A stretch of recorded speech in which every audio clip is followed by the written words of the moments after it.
Let's go! What does it mean to become a saint? Ano ibig sabihin? People gather. Come, let's eat. Kumbaryo ko, macho imig. Hi! Ano tawag dun, bro? Ready again. Front. Hi there. Si Reason. Welcome everybody, welcome to this unique, exciting reality TV show, Preacher in Blue Jeans. Hey, what kind of title is that? Well, that means that you're gonna go with me to wherever I go every day. You're gonna ride, cars and trains and ships and planes with me to different cities and towns to do what? Well, to meet the fantastic people that I meet every day and talk with them and see the miracles of God working in the lives of these people. Yes, God is still working in the lives of people. And you know what? That's what we're going to do. And you're going to find out how God can work miracles in your life as well. This is an exciting show. It's a privilege for me to bring you with me every day to see what I see every day. Hey, you know why I have a deep faith in God? You know why I'm loving God and serving God? It's also because of the people that I meet, because of the people that I see every day. And you know what? Every day I'm also going to get the Word of God for you, going to read it for you, the daily readings of the day. I'm going to reflect it with you, and we're going to delve into it, and every day I'm going to give you God's Word.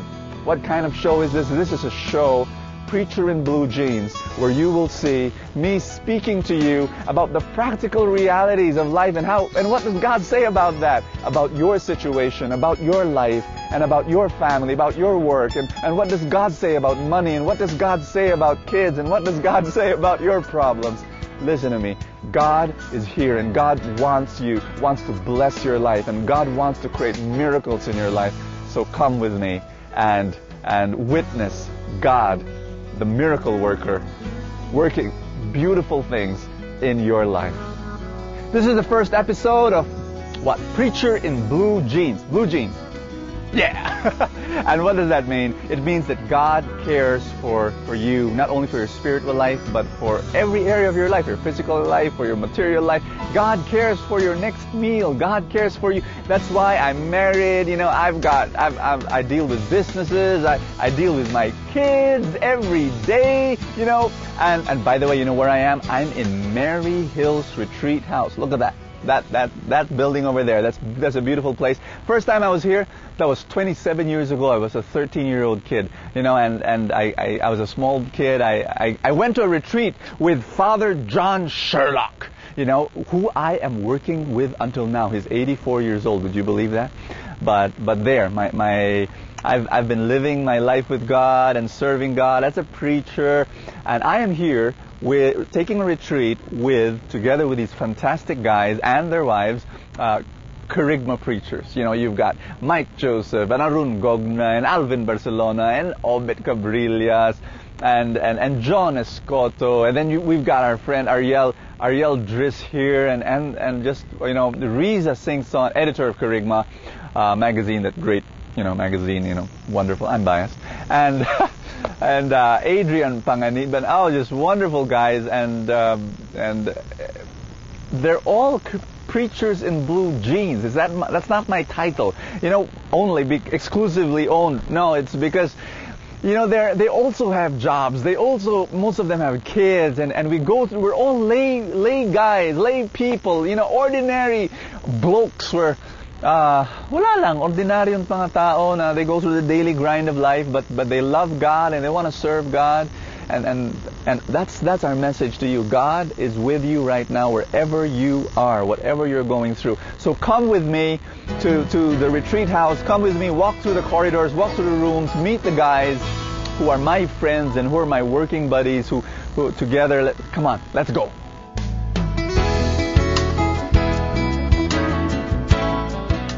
Let's go now to the kitchen, to where we eat, and we'll meet some of the guys, some of the Kerygma preachers. They don't know I'm bringing a camera. They don't know I'm bringing you along. Hello, everybody. Hello, everybody. I want you to wave as the people who's watching this. This is Ambek. This is my son, Bene. That's Ayo, the son of Alvin Barcelona. You see that? Wonderful guy. And yes, that is Rob over there. And you are, I forgot your name. Shirley. This is Shirley, and this is Joy. Hi. the wife of Obet Cabrillas. All right. This is Adrian Panganiban. Hi. I hope you know that guy. Yep. He's the youngest here in the group. Yeah. Looks like it. I like And, that. Arun Gogna over there. Hi. All right. We're gonna meet them one by one. We're gonna talk to them. We're gonna ask what's happening to their lives. Okay. Oh, over there is Obet Cabrillas. Here's the man. So just hang around with us, and there's more to come. Come, let's eat. Ano na ba? Oo. Obet, matagal ka na nagsiserve kay Lord, di ba? Yan. Mag-rap ka nga. Puso ko, iaalay ko sa'yo, Sinta. Ikaw lang, at wala nang nanaisin pa. Pinapangarap. Pagkat ikaw ang nasa isip, ikaw ang hanap. Maglinis sa panaginip at sa pagsusuyuan nating dalawa. Para pang ang buong mundo'y limot ko na tandaan. Pag-ibig ko'y walang hanggan, ikaw ang mamahalin. Magpagkailanman, mahal kita. Yeah. Mahal kita. Break it down. Alright. Brother, kailan mo nakilala si Lord? Nakilala ko si Lord 17 years ago. Kasi bro, may nag-invite sa akin sa isang, sabi niya, prayer meeting. Turn off ako dyan sa hanggang mga ganyang prayer meetings. Kasi yun yung tataas sila ng kamay. Taga-bagong baryo ako, macho image. Kaya lang, my best friend actually during that time, he said the magic word. Sabi niya ganun, pare, may merienda doon. Ayun, grabe.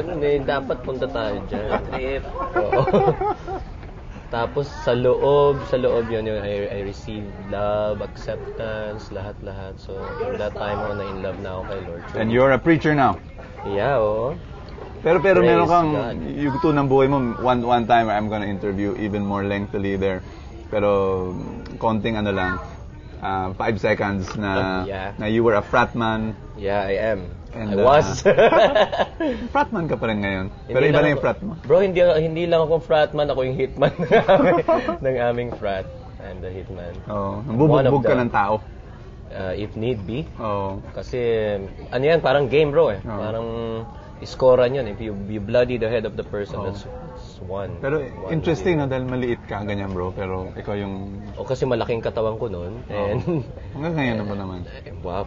And I think bro, outlet ko lang yun for my insecurities, Oo. the things I can. Yeah. My grade during that time in communication and communication Oo. in UP was 2.75 and 2.5. Oo. Na konti na lang I will be disqualified sa Yeah. scholarship ko. Ang ibig sabihin bro, I cannot really verbalize and Yeah. articulate my emotions. Yeah. Assert. Kasi siguro it comes out in a violent way. And as ugly as it may That's look, right. That's right.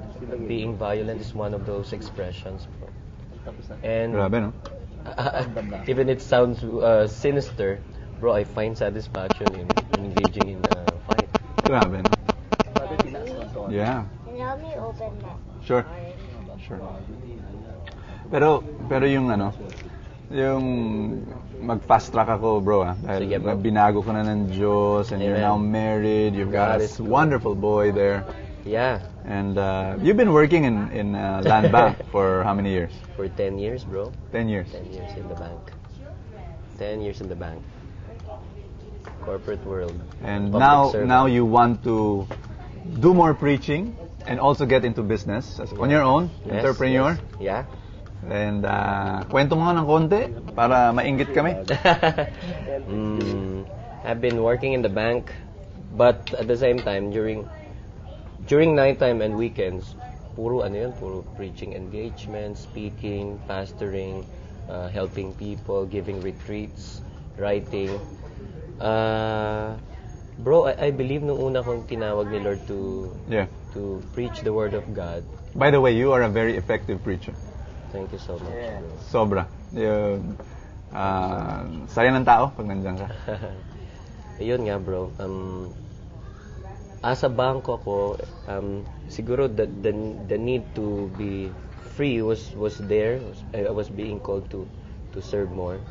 We will now talk to Arun Gogna. theology professor of LaSalle University, St. Benilde College. And now, let's go back to the man of the hour, Arun Gogna. Yan. Hi! Walang ahit yan? Wala. 3 araw na? Kaya, Relax. parang artista na... Yan. Sino yung sinasabi mo na kamukha mo, bro? Marami sila eh. Kamukha nila ako actually. Hindi, meron kang si Joko Diaz. Yan. Hindi ko siya kamukha niya ako. Yeah. Arun is a very funny man, and we're gonna ask him, bro, kumusta ka na? Mabuti. It's been a pleasure just working with you also. You know, like we travel a lot. Yeah. We go to different wonderful places. Yeah. US, Canada, Guam, the latest, no? Baguio, Tarlac. Yeah. Magkasama ang Ateneo at LaSalle. LaSalle at Ateneo. Oo nga. Grabe. It's pero there's no. It's just good to serve the Lord.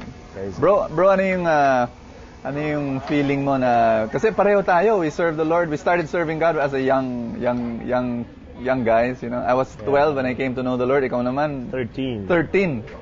Music ministry ka na. Yeah. Nagse-serve ka na. Ano yung pakiramdam ngayon na 20 ka na, ganyan? Mahirap eh. 20 na eh. Mahirap. Hindi, masaya. Ganun pa rin. Masaya pa rin mag-serve. Dami nagagawa. Ano yung, kasi kahapon pinag-uusapan natin yung national transformation, nation building. Yes. Lalim, Lalim na pinag-uusapan natin kahapon. Yes. Parang how did that come about, bro? Parang, ba't ganun yung pakiramdam mo na may burden ka para doon? For the Filipino people. Looking at what is happening now, nakikita mo yung difference, lalo na pag nag-abroad tayo. Tapos, alam mo, kaya naman nating ayusin. Tapos, pagdating mo rito. Pagdating mo lang sa aeroplano. Oo, nasa ere ka pa lang, nakikita mo pala yung mga ilaw. Lord, ayusin natin ang bansa. Ganon. Kaya, ewan ko, naging burden lang bigla. Hindi naman ako nasyonalista. Pero, yun lang. Grabe, no? And, pero yung pag-preach natin sa mga tao, kasi ang title ng show natin, Preacher in Blue Jeans. Ikaw, ganun na ganun ka, bro, eh. You speak to them using their language in a way that they understand. Grabe, pag nag-preach ka, tawang-tawa yung mga tao, enjoy.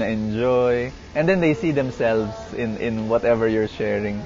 Pero sa ganun mo, you're able to change the country, bro. Eh. You're able to change the lives of many people. And I think that's very, very important. And naniniwala ako na God will continue to use us to change the world with the little things that we do. Yeah. Yung tsaka yung pagiging professor mo, bro, no? Ginagamit rin ng Panginoon yan. Kasi yung mga estudyante ko, mga influential people yan in the future o kahit ngayon eh. Yeah. Lalo na sa LaSalle, mga well off. And then we give retreats you give retreats a lot of schools, a lot of teachers. We have a group of preachers then who cater to this.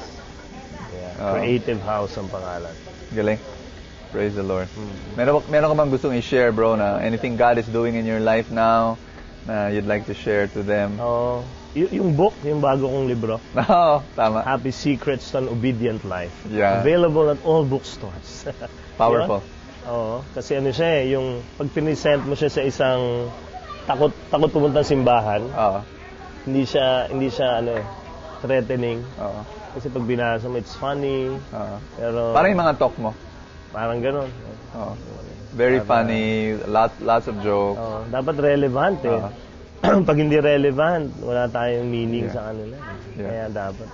Thank you. Mabot lang. Happy Secrets to an Obedient Life. Yes. By Arun Gogna. Get that book. Beautiful. Adrian Panganiban, another Kerygma preacher. Yay. Hi. The man. Hi there. Si Adrian, siya ay isang, bro, ikwento mo naman yung mga business mo, mga 1001 rackets na ginagawa ng isang Kerygma preacher. The racket boy, the racket man. Una yung yung Andre. Yeah, I'm into garments, bro. I make clothes, both for men and ladies.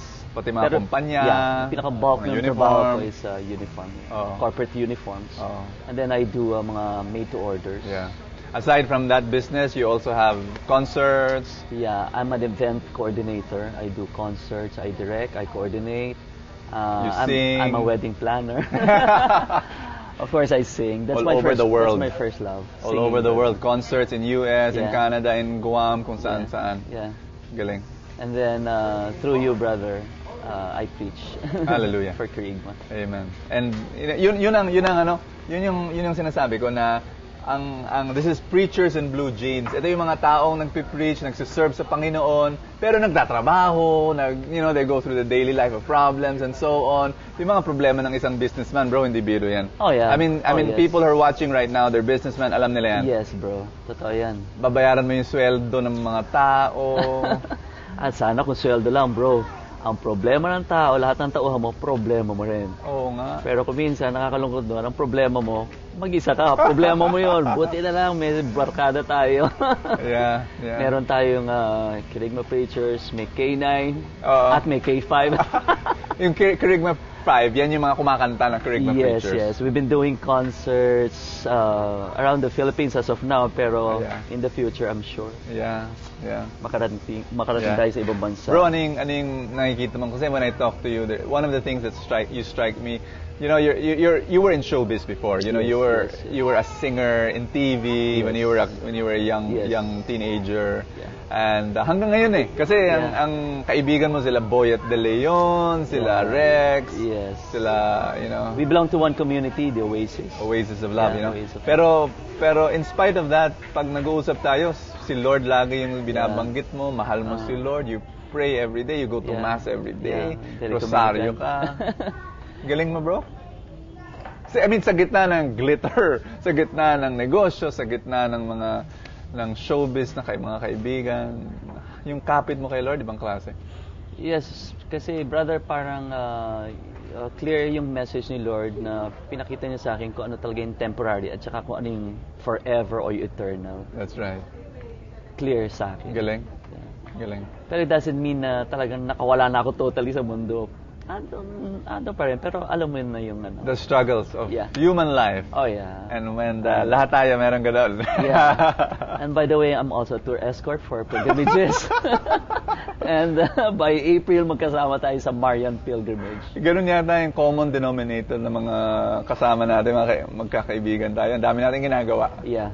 Brother, kasi I believe pag ikaw sinurrender mo na talaga yung sarili mo kay Lord and you give your availability to Him, He will give you all the ability that you could ever think of. That's right.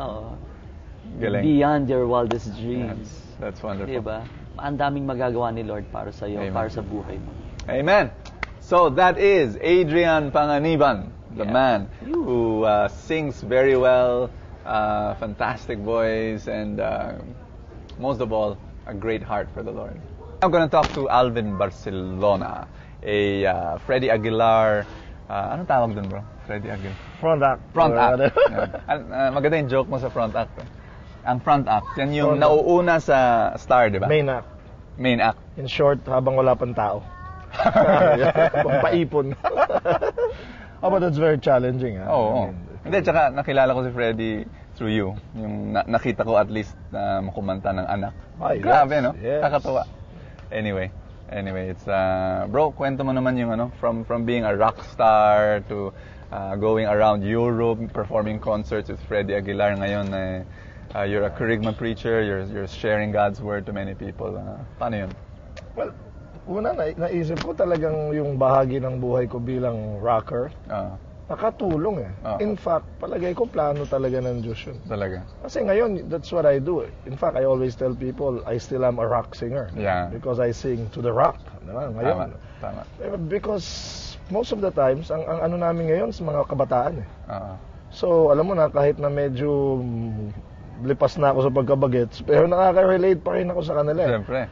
Yung music ko na natutunan noon, yung pag-perform mo sa stage. Tsaka may banda ka. Gamit pa, yung isa, yung Himaya, no? Na sila din nanggaling sa ganung klaseng mundo noon, performing. Tapos yung mas malalim doon, yung pagiging front ako kay Freddie. Naging daan para maging front ako ngayon kay Lord. Diba? Parang conscious ako ngayon na taga-ipon ni Lord para buhayin ko sila, no? Para pagdating ng bilang. Naalala ko yung kwento mo, bro, yung just recently lang, you had this concert sa Kalye. Kalye yun. Tapos, Slam. may mga manang-manang sa harap na religious songs muna. Religious. Kasi anniversary community. Okay. Pero sa gilid niya, bro, mga nagpo-pool, mga may tato. Sa gitna ng slam. Ayaw nila ng religious song? Wala. Nung nagtakantahan kami ng mga My Life is in You, Lord, wala. Nila pinapansin sa Gary Jones. Pero yung mga manang talagang gano'n. Tapos binulangan ako ng organizer, tugtog kayo ng secular. Nung tumutugtog na kami na secular, yung mga nagbibilang, biglang... Example, bro, ano secular? Well, yung mga uso ngayon, Shamrock, yung Alipid, yung Pinoy Big Brother songs, yan. Biglang huminto yung mga ista-istambay doon, tumingin sila, tapos patigas-tigas eh. Pero ang ganda nun, na-hook na namin sila, nung bumalik na kami ng praise and worship, nagsunura na. Yes, Lord, yes, Lord, yes, Lord. No, pati yung mga manang, nasa una, siyempre, nagulat naman, ba't bigla kami nag-secular. Pero nung nakita nilang lahat, naipon na namin, huminto na lahat sa paligid. So, I'm discovering it's a powerful way of hooking. Galing. Ang church. Palagay ko yun ang naging purpose ng pagiging rockista ko noon. You are able to reach an audience na ako I'll not be able to reach. Kasi ako, I'm known as a religious preacher, you're a preacher but you use different tools na kwento mo sa preso, di ba? Paborito ko yun, bro. When you go to prisoners. Actually, ang una nun talaga, nung una kong pumunta dun sa city jail, paborito namin puntahan sa Antipolo. Ang unang sabi sa amin, mag-preach ako kasi preacher ako. Nung preach ako, bro, parang gusto gusto na ako saksakin ng mga magsipagsisi kayo nakakulong na sila, pagsisisihin na sila, di ba? Nung kumanta na ako ng Freddie Aguilar ng ganon, curiously, dun silang iyakan. Grabe. Hindi naman ako nag-entertain lang. Dun sila kasi pinipili ko yung mga kanta, that's what you notice, kahit secular. Tapos, babalik-balik na ako sa city jail, at yun ang connection ko sa kanila. Kakantahan kami, tapos pag yung saya-saya nila, or naiiyak na sila sa mga kinakanta ko, tsaka ako ngayon dadasalan. Galing. At pag nagdasal na kami, open na sila. Grabe. So it's really a powerful tool that one of these shows sa ating Preacher in Blue Jeans, kunan kita. Kung papayag yung warden. Ay, gusto niya yan, bro. Papasok kami with the camera. I'll bring everyone, all those watching the show. That'll be a great show. Alvin Barcelona with the prisoners, reaching out to them with God's love, using his versatility, his music, and his gifts. That's the man, Alvin Barcelona. I'm now with John Escoto, another Kerygma preacher, and we call him Mahatma Gandhi for very obvious reasons. John, nakilala kita, may buka pa eh. Oo nga, bro. Naalala ko yun eh. Bakit ka ba nagpaano? Well, for a number of reasons. Una, mas komportable. Okay. Pangalawa, I thought it wasn't spiritual exercise to do it, pero biglang nung nakomportablehan ako. Talaga? Naging mas okay. Parang yung nung Lent, one Advent, di ba? You gave up meat. Tapos biglang komportable ka na, so hindi ka na kumakain ng karne. Tama. Kaya Gandhi talaga to eh. Mahatma. Bro, you're also a man that I really admire because of your love for God. Dati pa, grabe, napaka-humble, he's such a wonderful man. You should get to know this guy. He's a fantastic preacher also, someone who's been used mightily by God. Bro, yung last ginawa natin para sa Jollibee, yung workshop natin. Ganda nun? Galing mo doon? Grabe, dala mo yung mga... These are people who are not in the renewal, wala sa prayer meeting, pero yun ang trabaho ni John. We go to companies and then we speak, I don't know, how to be better people, how to be leaders, tapos yun, naisisingit-singit natin salita ng Diyos. Tama. And pero yung ikwento mo nga, John, ng konti kung ano ginagawa mo ngayon, tsaka what are the exciting things happening in your life? Okay. A number of things. I serve in a community and pastor a number of people. It's a parish-based movement. And at the same time, on the side, I am a corporate training consultant. So that gives me the opportunity to reach out to people who need the Lord and yet they don't know. So, Hindi pa nila alam. Tama. So I get to meet with people who are gifted in all areas. Gifted with talents. Gifted practically, finances and all. And these people, damang-dama ko yung burden, bro, to bring them to the Lord. Aside from the fact that these people are people and they need the Lord, and at the same time, once these people get to fall in love with God as well, these are people who have an amazing capability to love the Lord and at the same time have resources to bring back to God for the glory of His name. Great. John, I'm. This is just the first episode of a show, Preacher in Blue Jeans, and we'll have more episodes. I want to get to know more, get them to hear more from you and what you're doing, your family, si Marisa, the kids and your ministry. Thank you. Okay. Thank you. All right, let's move on. November 1, All Saints Day. It's my privilege to read God's Word for you. From first reading, Revelations chapter 7, verse 2 to 4, and 9 to 13. Then I saw another angel come up from the east, holding the seal of the living God. He cried out in a loud voice to the 4 angels who were given power to damage the land and the sea. Do not damage the land or the sea or the trees until we put the seal on the foreheads of the servants of our God.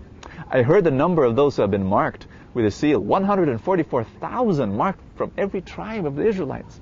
After this I had a vision of a great multitude which no one could count, from every nation, race, people, and tongue. They stood before the throne and before the Lamb, wearing white robes, holding palm branches in their hands. They cried out in a loud voice, "Salvation comes from our God, who is seated on the throne, and from the Lamb." All the angels stood before the throne and around the elders and the 4 living creatures. They prostrated themselves before the throne, worshipped God, and exclaimed, "Amen, blessing and glory, wisdom and thanksgiving, honor and power and might be to our God forever and ever. Amen." Then one of the elders spoke up and said to me, "Who are these wearing white robes? Where did they come from?" I said to him, "My Lord, you are the one who knows." He said to me, "These are the ones who have survived the time of great distress. They have washed their robes and made them white in the blood of the Lamb." The word of the Lord. Our gospel comes from Matthew chapter 5, verse 1 to 12. When Jesus saw the crowds, he went up to the mountain, and after he sat down, his disciples came to him. He began to teach them, saying, "Blessed are the poor in spirit, for theirs is the kingdom of heaven. Blessed are they who mourn, for they are comforted. Blessed are the meek, for they will inherit the land.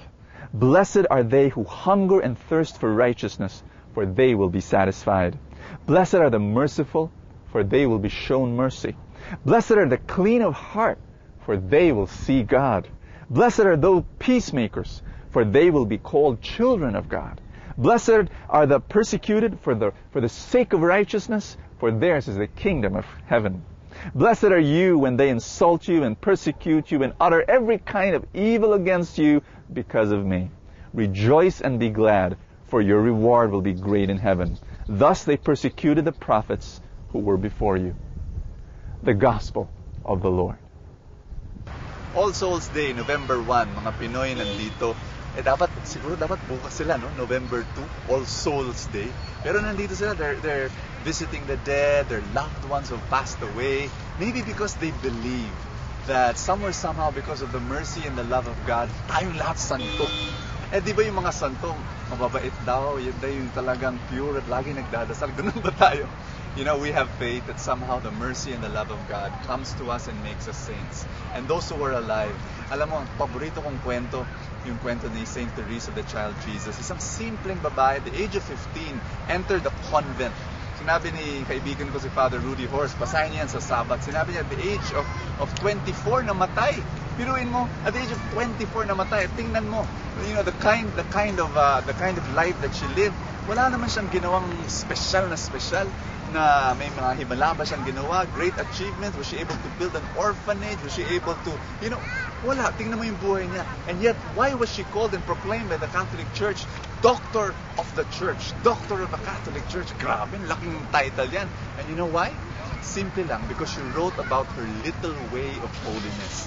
Nasa lahat ng kanyang ginawa, she was able to forbear yung mga irritable na kasama niya sa kumbento, yung kanyang paglilinis, yung kanyang pagiging simpleng mga bagay, be able to offer and surrender that to God in simplicity. My dear friends, I just want to share that to you. What does sainthood mean to you? All Saints Day, that we are called by God to become saints in our own simple way. You are a mother, you are a father, you are a nagtitinda sa palengke. To be able to do that for God, to be able to do that little thing in honesty, respecting one another and loving each other. Brothers and sisters, God calls you to become a saint. All Saints Day. And now as we remember our dead and our loved ones, let's pray that the mercy of God will embrace them and they become part of the kingdom of heaven. Let's pray together. Let's pray together right now. In the name of the Father, and of the Son, and of the Holy Spirit. Amen.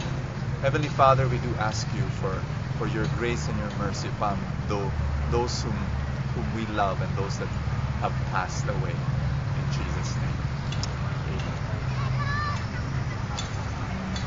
I'm now with my family here in Eternal Gardens. And that's my mother over there. Pakikilala kami. Hi, Mom. That's Dad over there.